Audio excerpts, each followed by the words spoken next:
There's a pattern that separates people who break through from people who keep spinning in circles. And here's the uncomfortable truth. Most people see it, recognize it, and still choose to ignore it. Not because they are lazy, not because they lack talent, but because facing it requires something most aren't willing to give.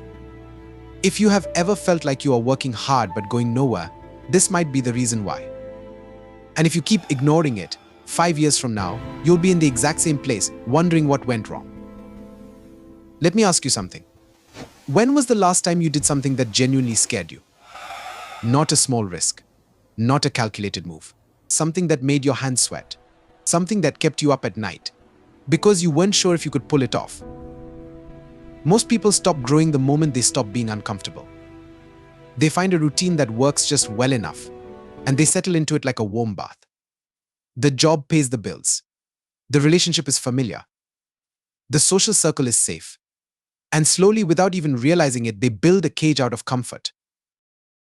Here's the psychology behind it. Your brain is wired to protect you, not to help you grow. It sees uncertainty as danger. So every time you think about making a bold move, starting that business, having that difficult conversation, or changing your environment, your mind floods you with reasons to stay put. It whispers, what if you fail? What if people judge you? What if it's not the right time? And you listen, because listening feels safer. Take Sarah. She worked at the same marketing firm for 7 years. She was good at her job. Comfortable salary, decent benefits. But every Sunday night, she felt this sinking feeling in her chest. She had ideas. Big ideas. She wanted to build her own agency. But every time she thought about leaving, fear crept in. The mortgage, the stability, the what-ifs. So she stayed, year after year, and the dream got quieter. The comfort trap isn't about being lazy.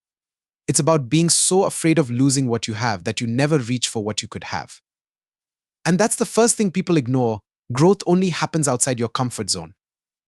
The identity prison. Here's something most people don't realize. You are not stuck because of your circumstances. You are stuck because of who you think you are. Let me explain. Every single one of us has a story we tell ourselves about who we are. I'm not a risk taker. I'm not good with money. I'm just not that kind of person. These aren't facts. They are beliefs. But the moment you accept them as truth, they become your ceiling.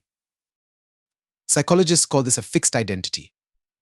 And it's one of the most dangerous traps you can fall into. Because when your identity is fixed, your future is fixed. You only take actions that align with who you believe you are. Anything outside of that, your mind rejects it before you even try. I'll give you an example. There was a guy named Marcus.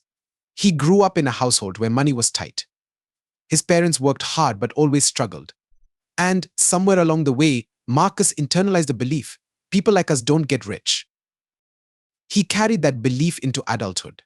He'd start small side projects, but the moment things started gaining traction, he'd sabotage them, miss deadlines, lose focus, give up, not because he couldn't do it, but because succeeding would contradict who he believed he was. It wasn't until he sat down with a mentor who asked him one simple question: who would you have to become to build the life you want? That question shattered everything. Because Marcus realized he'd been living someone else's story, his parents' story, his environment's story, not his own. The second thing people ignore is this: you can rewrite your identity at any moment. You are not locked into who you were yesterday. The person you are right now is just a collection of past decisions.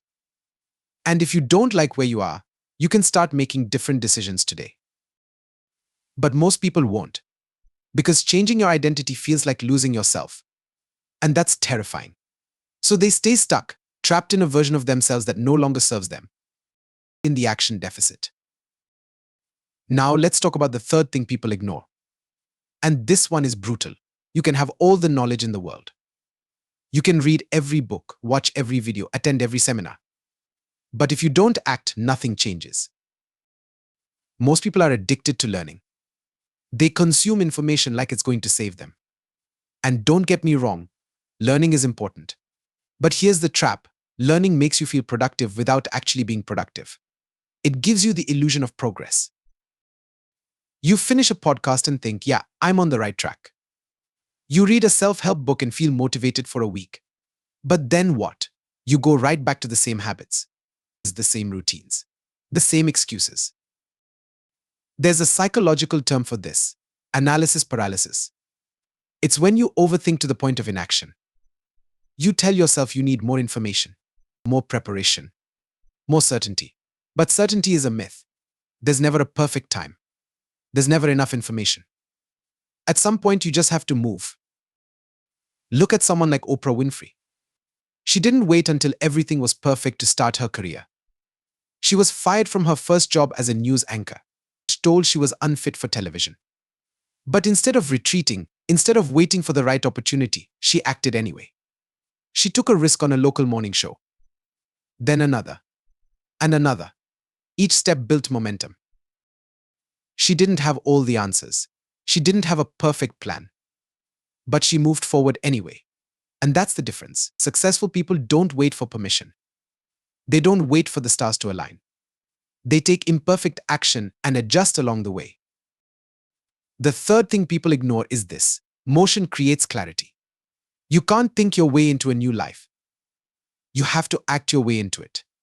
Every action, no matter how small, teaches you something. It gives you feedback. It moves you forward. But most people sit on the sidelines, waiting for the perfect moment. And while they wait, life passes them by. It's the truth about being stuck. So here's the truth most people don't want to hear. You are not stuck because of bad luck. You are not stuck because the world is unfair. You are stuck because some part of you has decided that staying where you are is easier than doing what it takes to move forward. And I get it. Change is hard. It's uncomfortable. It's uncertain. But you know what's harder? Living with regret. Waking up 10 years from now and realizing you had the power to change your life, but you chose comfort instead. Being stuck is a choice. Not a conscious one, but a choice nonetheless.